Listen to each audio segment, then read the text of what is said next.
Supreme court বলতে পারবে। একটা নির্ধারিত দিন ছিল শুনানির আদালতে, সেই দিন যদি পরিবর্তন হয় সেখানে আমাদের তো বলার কিছু সেই অর্থে নেই। এটা তো একটা আইনের প্রক্রিয়া, বিচার ব্যবস্থার প্রক্রিয়া, শুনানির প্রক্রিয়া। আমার মনে হয় কনসার্ন আইনজীবীরা এ ব্যাপারে বিস্তারিত বলতে পারবে।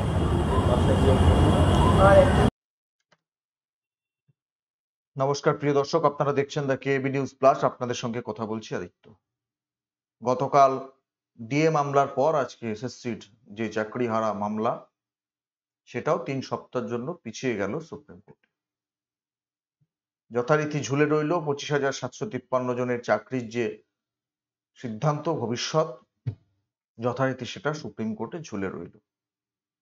সুপ্রিম কোর্টে আজকে মামলাটা ওঠার পর রাজ্য সরকারের পক্ষ থেকে আইনজীবী কল্যাণ বন্দ্যোপাধ্যায় তিনি বলেন যে আমরা একটা হলফনামা জমা করতে চাই।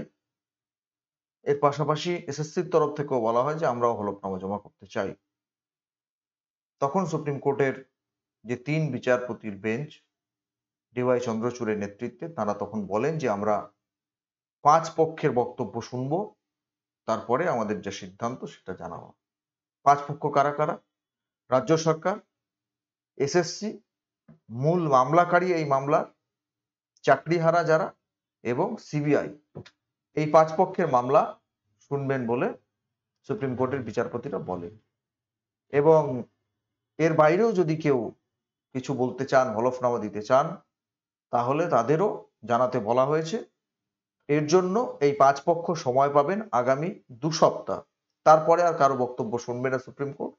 এবং যেটা বলা হয়েছে যে এর বাইরেও যদি কেউ কিছু দিতে চান, তাহলে খুব সংক্ষেপে, অর্থাৎ 5 পাতার মধ্যে রেজিস্ট করে গোটা বিষয়টাকে দেওয়া হবে, যাতে বিচারপতিরা সংক্ষেপে বুঝতে পারেন যে কার কোন পক্ষের কি বক্তব্য। তারপর তারা এ বিষয়ে তাদের যে পরবর্তী শুনানি সেটা করবেন আগামী 3 সপ্তাহ পরে, তার একটা ডেট। আপনারা জানেন যে নির্বাচনের আগে 7ই মে কলকাতা হাইকোর্টে একটা রায় হয়েছিল এরকম যে 25,753 জনের পুরো প্যানেলটাকেই বাতিল করে দিয়েছিলেন কলকাতা হাইকোর্টের 2 জন বিচারপতি। দ্রুততার সঙ্গে রাজ্য সরকার, এসএসসি, আরো কয়েকটা সংস্থা তারা সরাসরি সুপ্রিম কোর্টে চলে যায় এবং সুপ্রিম কোর্ট দ্রুততার সঙ্গে গোটা বিষয়টাকে কিছুই না একটা স্টে করে দেন, যে পরবর্তী শুনানি হবে একদম 16ই জুলাই। অনেকটা লম্বা সময়, এবং এই সময়ের মধ্যে দিয়ে দেশে সাধারণ নির্বাচন অনুষ্ঠিত হয়ে গেল। এবং যখন হাইকোর্টের ওই রায়ের বিরুদ্ধে স্থগিতাদেশ দেওয়া হয় সুপ্রিম কোর্টে, স্বাভাবিকভাবে রাজ্যের শাসক দল তারা অনেকটা স্বস্তি পান। রাজ্যের মুখ্যমন্ত্রী থেকে শুরু করে তৃণমূল কংগ্রেসের সাধারণ সম্পাদক থেকে শুরু করে অন্যান্য নেতারা তারা প্রকাশ্য সভায় বলতে শুরু করেন যে এটা আমাদের জয়। কারণ কলকাতা হাইকোর্টে 25,753 জনের চাকরি খেয়ে দিয়েছিলেন কেউ কেউ মামলা করে, বা বিচারপতিদেরও কার্যত আক্রমণ করা হয়। কিন্তু যখন গোটা বিষয়টা সুপ্রিম কোর্টে যায়, সুপ্রিম কোর্ট যখন এরকম একটা বলে যে এর মধ্যে আসল নকল ইত্যাদি যে ব্যাপারটা, মিলেমিশে থাকার ব্যাপারটা, এবং এসএসসি ওখানে গিয়েও স্বীকার করে যে এর মধ্যে একটা অংশ, অর্থাৎ 7,000 8,000 মতো একটা অংশ, সেই অংশটা ব্যতিক্রমী, কোটান কোট ওনাদের ভাষায়, বিতর্কিতভাবে চাকরি পেয়েছেন। তারপরেও বিভিন্ন মঞ্চে বক্তৃতা করে যে এটা আমাদের জয়, এই জন্য সুপ্রিম কোর্ট স্টে অর্ডার দিয়ে দিয়েছে ইত্যাদি করে নির্বাচনে গোটা বিষয়টাকে সামনে রেখে যথেষ্ট ফায়দা তোলার চেষ্টা করে তৃণমূল কংগ্রেস। সাধারণ মানুষ যেটা ভাবছিলেন রাজনৈতিক তথ্যভিজ্ঞ মহল, যে ভোটের মুখে এরকম একটা কেলেঙ্কারি সামনে আসায় বিপদে পড়বে বা সমস্যায় থাকবে রাজ্যের শাসক দল, কোনো সমস্যায় না থেকে বরং তারা আরো অনেক একটা ভালো অবস্থানে চলে গেছিলেন।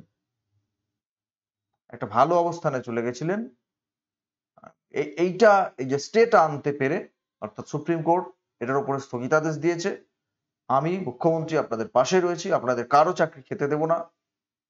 সুপ্রিম কোর্টে এসএসসি গিয়ে বলছে, রাজ্যের সরকারের আইনজীবীরা গিয়ে বলছে যে এর মধ্যে একটা অংশ বিতর্কিতভাবে বা সাদা খাতা জমা দিয়ে বা দুর্নীতি করে চাকরি পেয়েছে।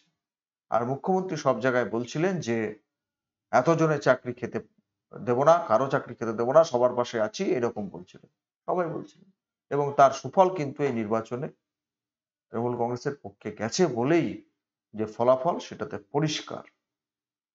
রাজ্যে 29টা আসন, এত দুর্নীতির পরেও, এত কেলেঙ্কারি সামনে আসার পরেও, এত নেতামন্ত্রী জেলে থাকার পরেও তারা কিন্তু সেই সুফলটা পেয়েছে।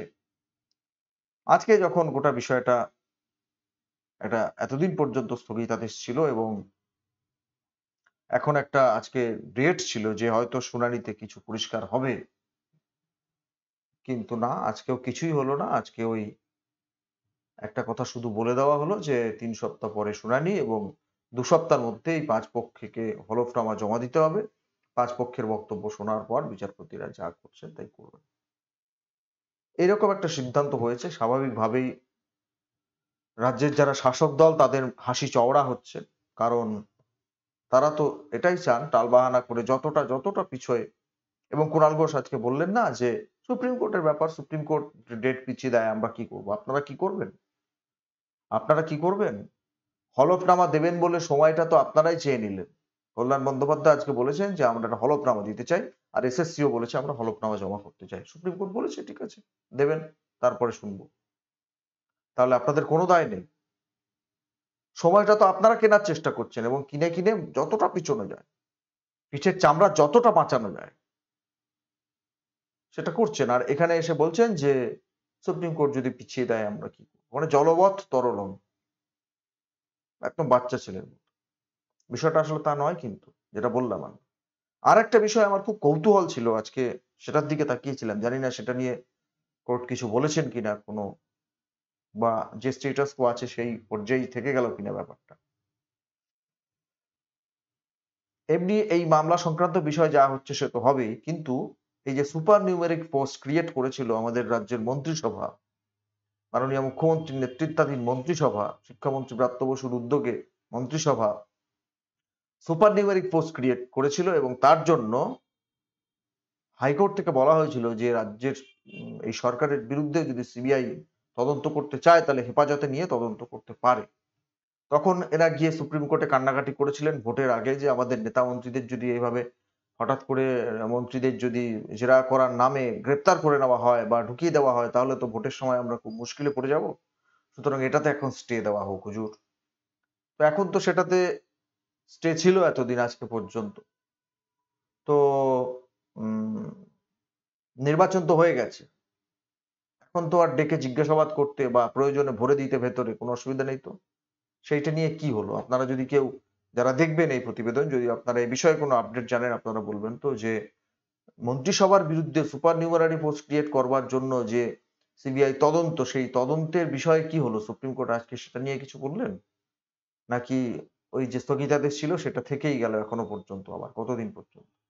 এটা নিয়ে আমি একটুখানি আপডেটটা পেলাম না। পেলে আপনারা নিশ্চিতভাবে আমাকে জানাবেন। তবে ওই যে কথাটা বললাম যে রাজ্য সরকারের মুখের হাসি চওড়া হচ্ছে এবং খুব দুর্ভাগ্যজনক ভাবে একটা বিষয় সামনে উঠে আসছে।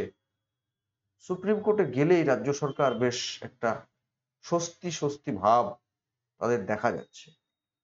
গতকাল ডিএ মামলায় আপনারা দেখেছেন যে 13 বার একটা মামলার ডেট পরিবর্তন হয়, তাও শুনানি হয় না। পিছোয়, খালি পিছোয়, খালি পিছোয়। কেন? জানি না। জানি না।